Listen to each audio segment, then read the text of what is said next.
Jesús murió en la cruz y derribó así la pared, pues Él es nuestra paz, de dos un cuerpo ya formó.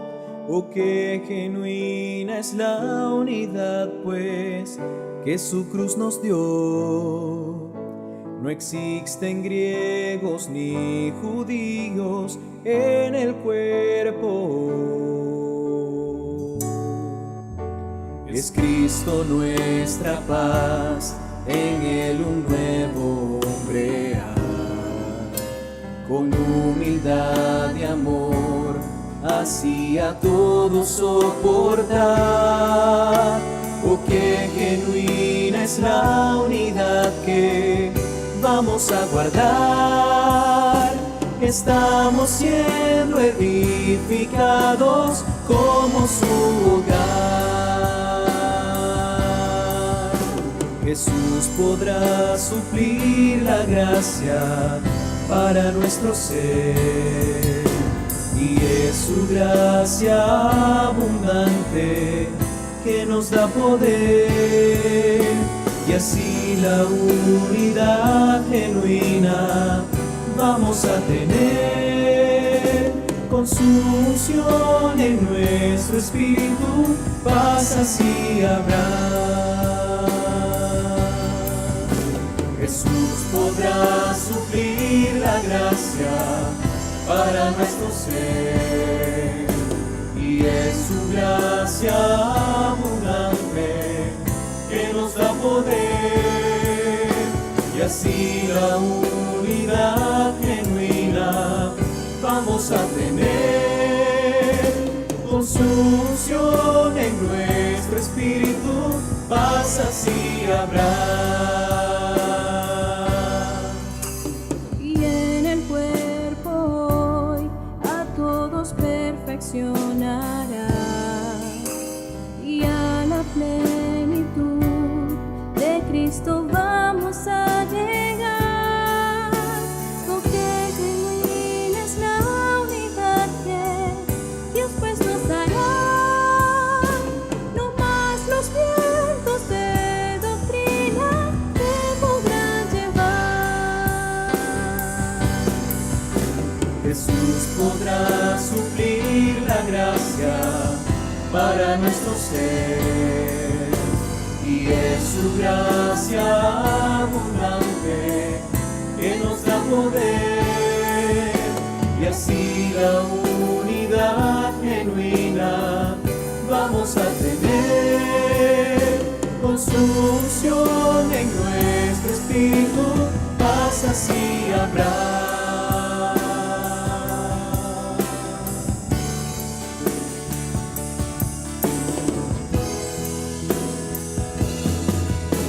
Jesús podrá suplir la gracia para nuestro ser, y es su gracia abundante que nos da poder, y así la unidad genuina vamos a tener.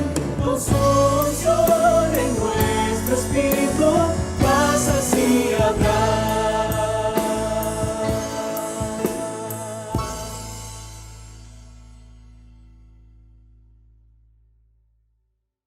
Queridos hermanos, amigos que nos ven por este canal, una vez más damos la más cordial bienvenida, agradeciéndoles por toda su sintonía, por el gran número de visitas que hemos tenido en nuestra página. Hoy estamos de nuevo en la serie de El Ministerio del Nuevo Pacto. Hoy estamos en el mensaje 17 que lleva por título El Ministerio de la Gloria, la Unidad. Hoy vamos a hacer algo un tanto diferente. Quiero ser un poco gráfico porque quiero que algunos detalles de este mensaje no se pierdan, dada la importancia que ellos tienen. Verdades tan importantes como las registradas en el ministerio de Juan y algunas cosas voy a leerlas de modo literal. O sea, vamos a leer algunos párrafos que están en nuestro alimento diario.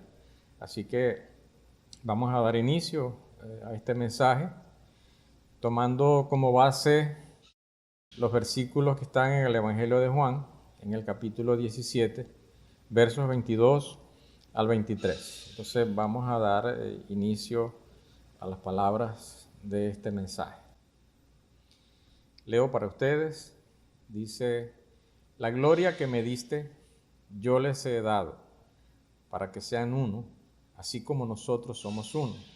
Yo en ellos, tú en mí, para que sean perfectos en unidad, para que el mundo conozca que tú me enviaste y que los has amado a ellos, como también a mí me has amado.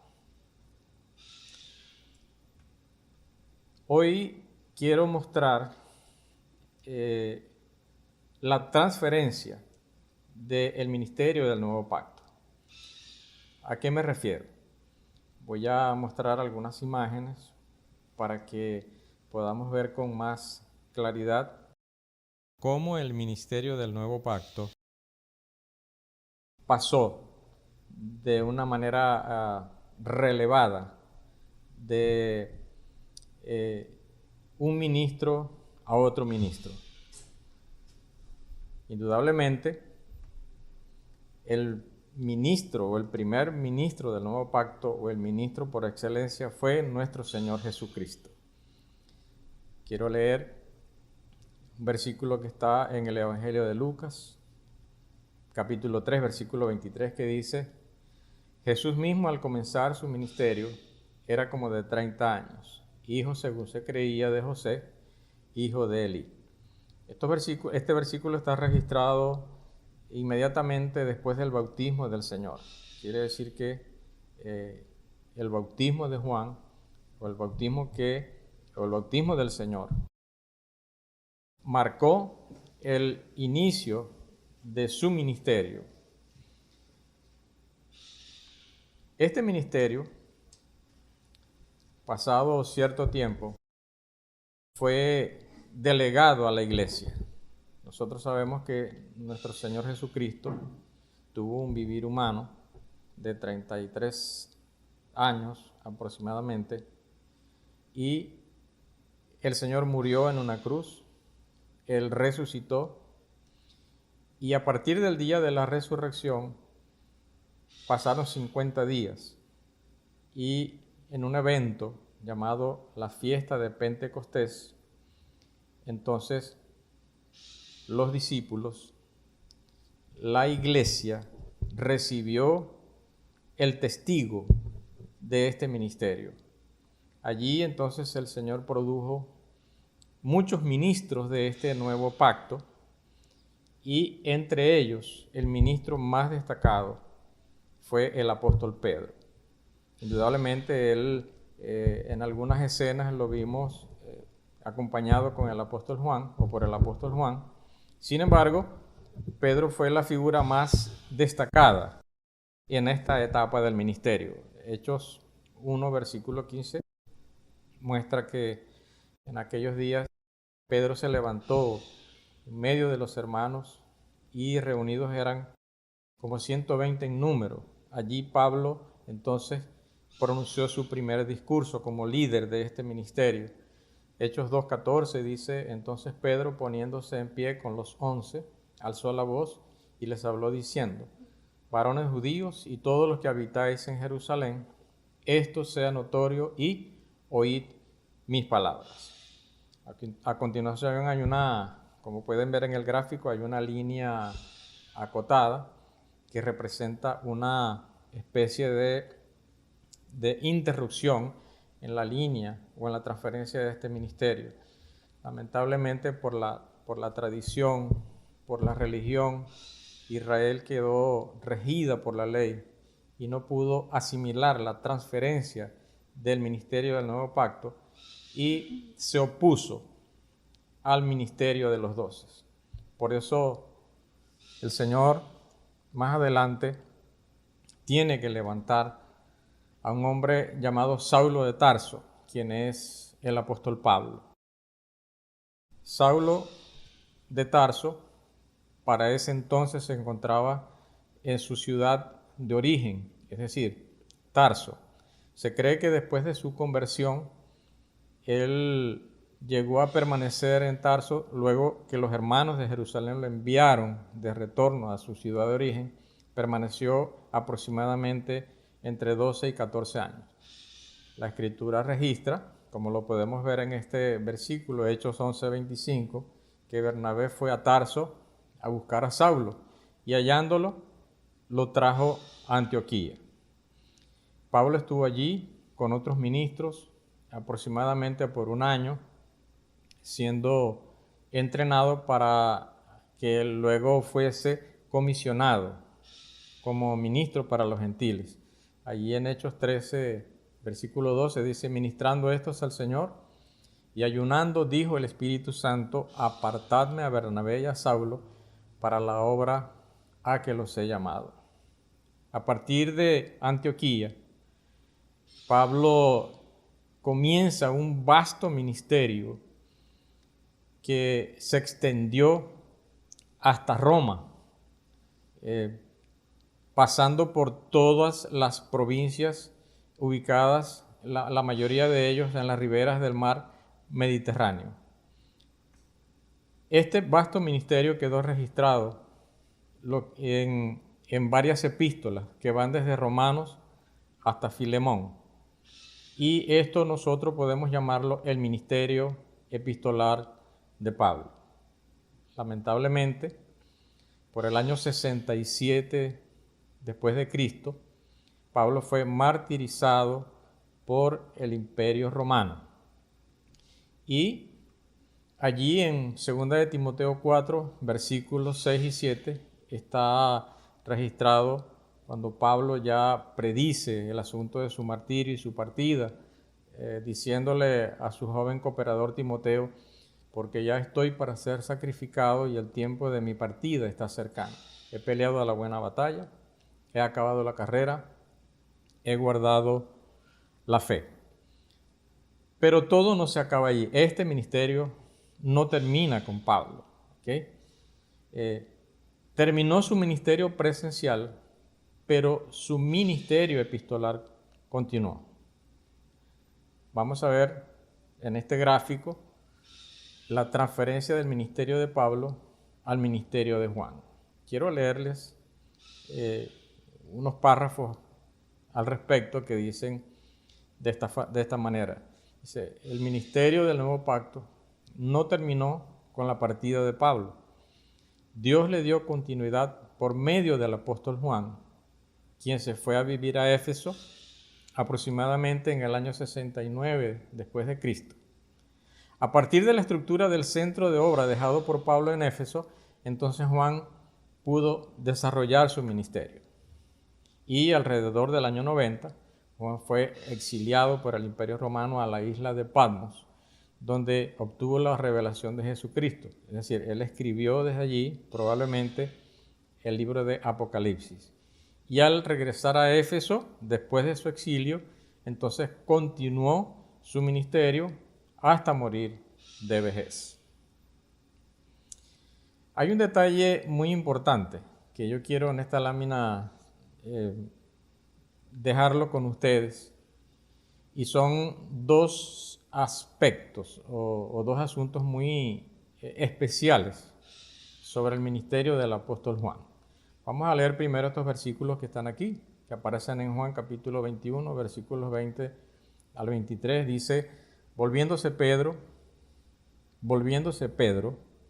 vio que Jesús seguía al discípulo a quien amaba Jesús, el mismo que en la cena se había recostado al lado de él, y le había dicho: Señor, ¿quién es el que te ha de entregar? Cuando Pedro le vio, dijo a Jesús: Señor, ¿y qué de éste? Jesús le dijo: si quiero que él quede hasta que yo venga, ¿qué a ti? Sígueme tú. Este dicho se extendió entonces entre los hermanos, que aquel discípulo no moriría, Pero Jesús no le dijo que moriría, sino, si quiero que él quede hasta que yo venga, ¿qué a ti? El primer aspecto que yo quiero resaltar aquí es el siguiente. El ministerio del apóstol Juan siempre estuvo marcado por la intimidad que él tuvo con el Señor. Quiero citar 4 ejemplos que demuestran cuán íntimo era Juan con el Señor. El primer ejemplo está en Juan capítulo 13, versículo 25, donde aparece en la última cena el apóstol Juan recostado al pecho del Señor. Esto es una evidente señal de que Juan era una persona muy íntima con el Señor. Tenía tal confianza con el Señor que él podía permanecer recostado a su pecho. El segundo ejemplo está en Juan 19, versículo 26, donde muestra que Juan fue el único discípulo que estuvo cerca en la crucifixión del Señor. Y el tercer ejemplo está en Juan, en su mismo evangelio, capítulo 19, versículo 34, donde Juan estaba tan cerca de la cruz, estaba tan cerca, que él pudo contemplar que del costado del Señor salía sangre y salía agua. Tal vez ver la sangre es mucho más fácil que ver el agua. Esto demuestra que Juan estaba muy cerca del Señor cuando estaba en la cruz del Calvario. Y el otro ejemplo está en Juan capítulo 20, versículo 4, donde en la mañana de la resurrección, Juan y Pedro iban corriendo hacia el sepulcro para ver la resurrección del Señor, pero dice que Juan corrió más aprisa que Pedro. Entonces, Juan fue un apóstol que estuvo muy cerca del Señor. O sea, su ministerio estuvo marcado por la intimidad que él tenía con su amado Señor. Y la segunda cosa que quiero resaltar aquí es la siguiente. Hay un detalle muy curioso en estos versículos, porque el Señor le dijo a Pedro respecto a Juan, si quiero que él quede hasta que yo venga, ¿qué a ti? Y luego dice, si quiero que él quede hasta que yo venga. Se vuelve a repetir la misma frase. ¿Qué significa esto? ¿Que Juan no moriría? No, por supuesto que no. El apóstol Juan murió en una vejez avanzada, pero murió igual que lo hace todo mortal. ¿A qué se refería el Señor cuando dijo que el Señor quería que Juan quedara hasta que él regresara? Indudablemente se refería a su segunda venida. Indudablemente el Señor se refería al ministerio del apóstol Juan. Quiere decir que en este tiempo nosotros estamos bajo este ministerio del apóstol Juan y que perdurará hasta la venida del Señor. En esta lámina quiero mostrar el centro del ministerio del apóstol Juan. ¿En qué se centraba su ministerio? Vamos a ver en este gráfico que el centro o el corazón del ministerio del apóstol Juan está focalizado en los capítulos 14, 15, 16 y 17 de su evangelio. Vamos a dar más detalles al respecto. ¿Cuál es el enfoque del ministerio de Juan? Quiero leer un par de párrafos, así de modo literal. Dice, antes que el mundo fuese, Dios el Hijo estaba en la gloria con Dios, el Padre. Entonces, ¿por qué el Hijo ruega al Padre que le glorifique con él, con la misma gloria que tenía junto a él antes de que el mundo fuese? Interesante pregunta. Es porque ahora el Hijo carga el elemento de la humanidad. Quiero leerles ese versículo de Hebreos capítulo 10 y versículo 5, porque me parece muy interesante. Dice Hebreos capítulo 10, versículo 5. Por lo cual, entrando en el mundo dice, sacrificio y ofrenda no quisiste, mas me preparaste cuerpo. Esto explica cómo el Padre le había encomendado o le había dado una humanidad al Señor. Por eso continúo leyendo y dice, introducir la humanidad de Dios era lo que preocupaba a Jesús. Mientras rogaba al Padre, él esperaba que Dios aprobara su humanidad para poder insertarla en él. Es decir, la preocupación del Señor era llevar su humanidad a la gloria, porque llevando la humanidad de Jesús a la gloria, él garantizaba que nuestro ingreso a la gloria también podía ser posible. Dice, sin embargo, forma parte del plan de Dios llevar al hombre no solo cerca de Dios, sino hacia adentro de Dios mismo. Es por esto que Jesús dijo a sus discípulos, voy pues a preparar lugar para vosotros. ¿Cuál era este lugar? El Padre.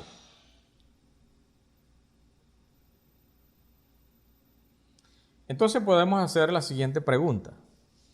¿A quién fueron dirigidas las palabras registradas en Juan capítulos 14 al 17? Interesante pregunta. Por eso quiero mostrar en este gráfico lo siguiente. Este gráfico fue producido partiendo de Apocalipsis capítulo 17, versículo 14, donde dice, pelearán contra el Cordero y el Cordero los vencerá, porque el Señor de señores y Rey de reyes y los que están con él son llamados y elegidos y fieles. ¿Quiénes son los llamados? Son todos aquellos que han recibido el beneficio del llamamiento del Señor a la salvación eterna. Es decir, todos los seres humanos somos llamados por Dios para disfrutar de la salvación del Señor. ¿Quiénes son los escogidos? Los escogidos son aquellos que están dispuestos a negar sus propios intereses por seguir al Señor. ¿Y los fieles? Los fieles son aquellos que permanecen en Dios, aquellos que perseveran. Entonces, anhelamos ser los escogidos de Dios, aquellos que se niegan a sí mismos y toman su cruz cada día para seguir al Señor. Aquí hay una porción tomada literalmente del alimento diario que dice lo siguiente respecto a lo que son los escogidos de Dios. Dice, por medio de la lectura del Evangelio de Juan, en el capítulo 13, vemos a quienes fueron dirigidas tales palabras. Me refiero a los capítulos 14 al 17. Juan registra la proximidad de la fiesta de la Pascua. Cuando cenaban, como el diablo ya había puesto en el corazón de Judas Iscariote, hijo de Simón, que le entregase, vemos que apenas Satanás entró en Judas, uno de los apóstoles, salió para ponerse de acuerdo con los principales sacerdotes y capitanes para ver cómo les entregaría a Jesús. Por eso Judas no estaba presente cuando el Señor profirió las palabras que comprenden los capítulos 14, 15, 16 y 17 del Evangelio. Al decir el Señor a Judas que saliera, quedó claro que la audiencia estaba compuesta por los 11, quienes oyeron sobre el centro del ministerio de Juan. Ellos fueron escogidos del Señor, a quienes Jesús trajo una revelación maravillosa que constituye el núcleo de este ministerio. Por eso, yo quiero hacerles una pregunta, más que una pregunta, un desafío. ¿Estás tú dentro de los 11? ¿Estás tú dentro de los 11? ¿Perteneces a esa audiencia íntima del Señor? Espero que sí. Ahora estamos entrando un poco más en el tema, ¿no? Porque el título de este mensaje dice El ministerio de la gloria y como subtítulo la unidad. ¿Qué tiene que ver la gloria con la unidad en este caso? Vamos a ver lo siguiente. Pablo escribió en la primera epístola a Timoteo, en el capítulo 5 y versículo 23, lo siguiente. Dice, el mismo Dios de paz os santifique por completo y todo vuestro ser, espíritu, alma y cuerpo sea guardado irreprensible para la venida de nuestro Señor.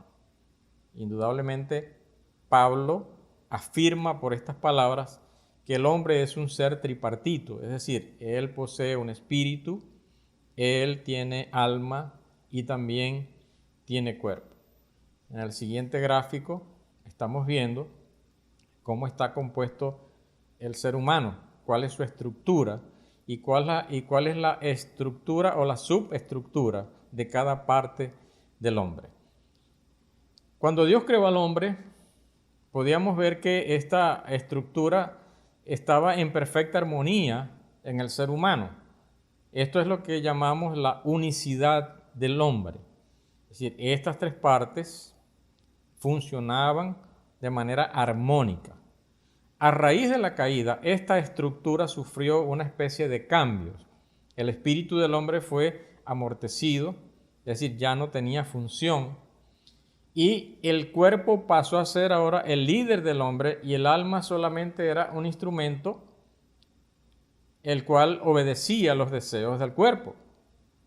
De modo que el hombre no puede ponerse de acuerdo ni siquiera consigo mismo, cuanto menos con Dios y cuanto menos con los seres humanos. Esto es lo que explica la gran fractura que hay entre la unidad de los mismos hombres. Continuamos. Quiero hablar de la unidad, pero cuando me refiero a la unidad, no estoy hablando de nuestros acuerdos políticos, de pasarnos la mano por el hombro, de darnos las manos. No estoy hablando de las reglas parlamentarias, de aquellos votos mayoritarios que deciden un asunto en una mesa de trabajo. No me refiero a ese tipo de unidad.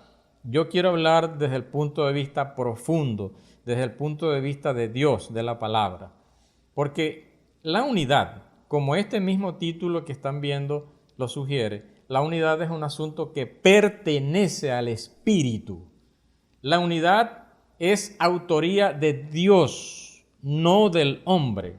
Por eso el hombre nunca podrá ponerse de acuerdo en sí mismo.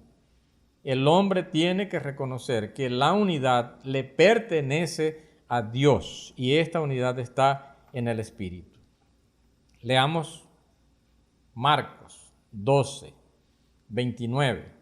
Dice, el Señor nuestro Dios, el Señor uno es. Aquí tenemos el modelo de la unidad. Dios es uno, Él es indivisible. Segundo texto, Primera de Juan 5, 7. Un versículo muy cuestionado por los estudiantes de la Biblia. Unos dicen que no aparece en algunas versiones. Sin embargo, yo se lo quiero citar para ilustrar. Dice, porque tres son los que dan testimonio en el cielo. El Padre, el Verbo, que es el Señor Jesucristo, y el Espíritu Santo. Y dice, estos tres son uno. Efesios 4, versículos 3 al 6 dice, solícitos en guardar la unidad del Espíritu en el vínculo de la paz. Una vez más aparece la expresión, la unidad del Espíritu. La unidad le pertenece al Espíritu. Es la esfera donde está la realidad de la unidad. Y esta unidad tiene 7 factores.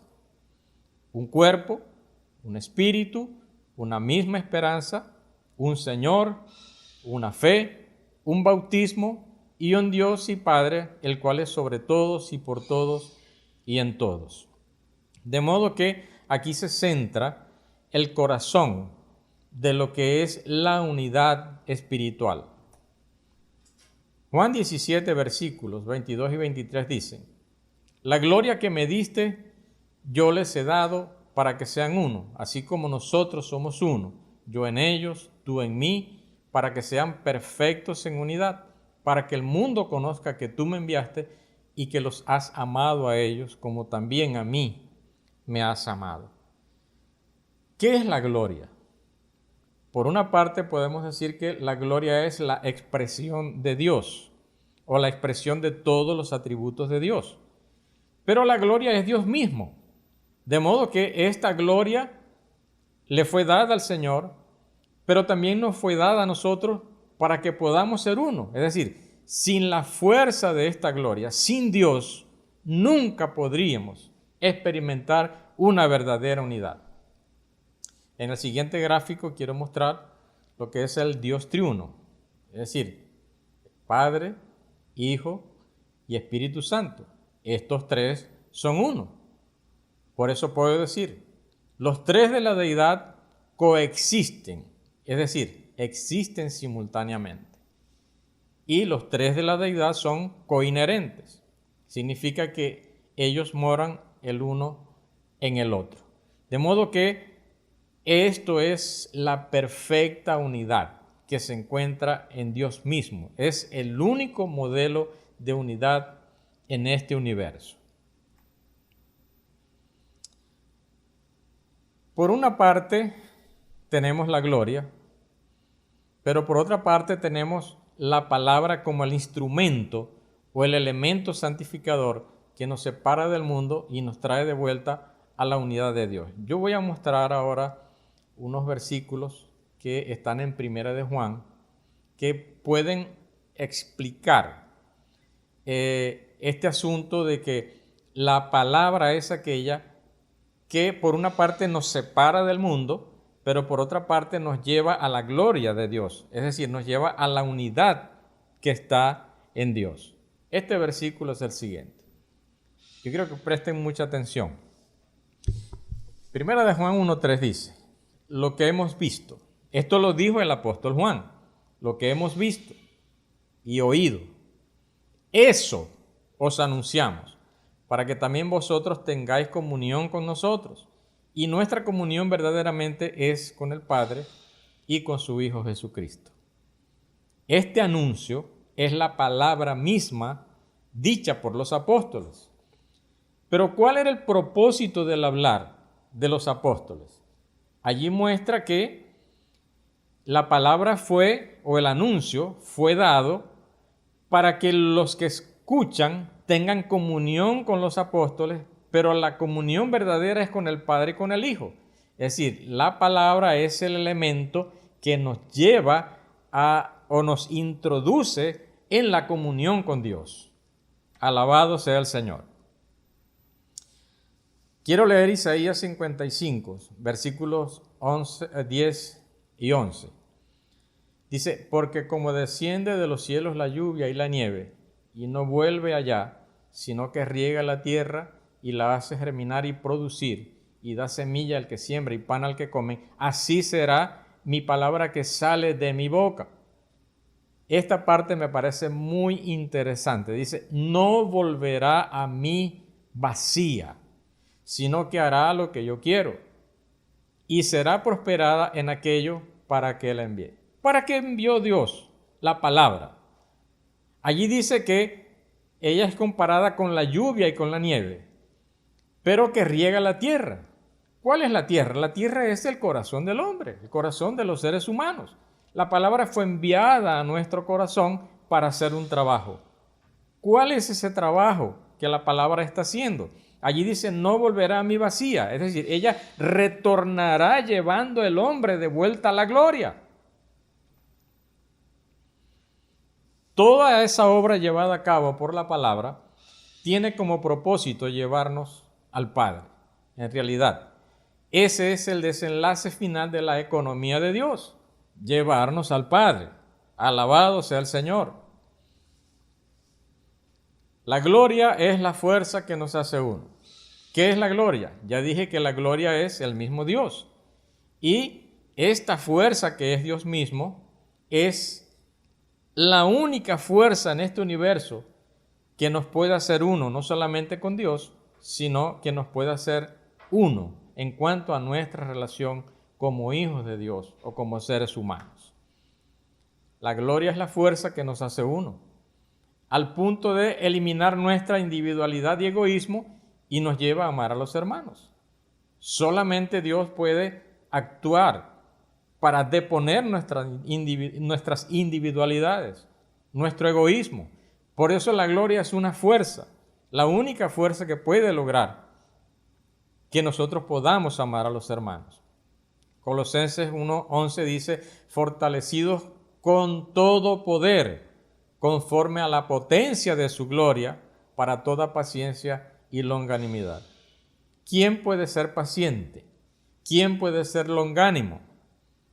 nadie, ninguno de nosotros, si la gloria de Dios no lo fortalece.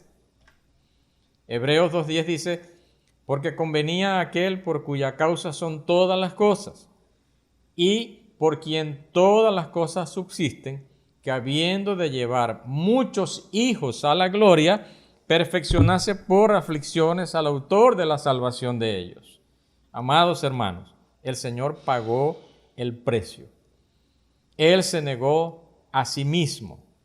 Él renunció a sus propios intereses para que muchos de nosotros pudiésemos ser llevados a la gloria juntamente con Él. ¡Qué obra tan maravillosa! Y en cuanto a nuestra unidad práctica, además de ser la misma familia, pertenecemos al cuerpo de Cristo. Porque así como el cuerpo es uno y tiene muchos miembros, pero todos los miembros del cuerpo, siendo muchos, son un solo cuerpo, así también Cristo. 1 Corintios 12:12. Este versículo no dice así, no dice así. Así también es con respecto a la iglesia. No. En realidad, la palabra Cristo e iglesia son intercambiables. Pablo quiso mostrar que hay unidad, unicidad e identidad entre Cristo y la iglesia, tan intrínsecas como la unidad que hay entre el Padre y el Hijo. Dios quiere ahora incluir a la iglesia en esta unidad. La iglesia es el cuerpo de Cristo. Nosotros, siendo muchos, somos un cuerpo, somos miembros de este cuerpo y funcionamos en favor del cuerpo, siendo uno con la cabeza que es Cristo. Por eso, la unidad que se origina en Dios, Dios ahora está compartiéndola con nosotros, los miembros de su cuerpo. Y concluyo con lo siguiente. El Señor es glorificado en aquellos que el Padre le dio. Aunque todas las cosas son comunes, lo que es del Padre es del Hijo. Perdón, repito, aquí todas las cosas son comunes. Lo que es del Padre es del Hijo. Y lo que es del Hijo es del Padre. Esa unidad está de acuerdo con el mover del Espíritu para el comienzo de la vida de la iglesia. En Jerusalén, cuando todos los que habían creído estaban juntos y tenían en común todas las cosas. Un maravilloso ejemplo. Dios nos edifica para alcanzar esa unidad verdadera, como la del Padre con el Hijo. Amados hermanos, queridos amigos, Dios es uno. La unidad está en Dios. No existe otra forma en que el hombre pueda satisfacer esta necesidad urgente que Dios tiene de que nosotros seamos uno, no solamente en la unidad con el Padre y con el Hijo, sino que también en cuanto a la unidad de todos los hijos de Dios. Gracias al Señor una vez más por su palabra. Esperamos tener contacto con ustedes a través de las redes. Dios los bendiga, Dios los guarde y hasta un próximo mensaje. Les habló su hermano Gerardo Ríos. Dios los bendiga.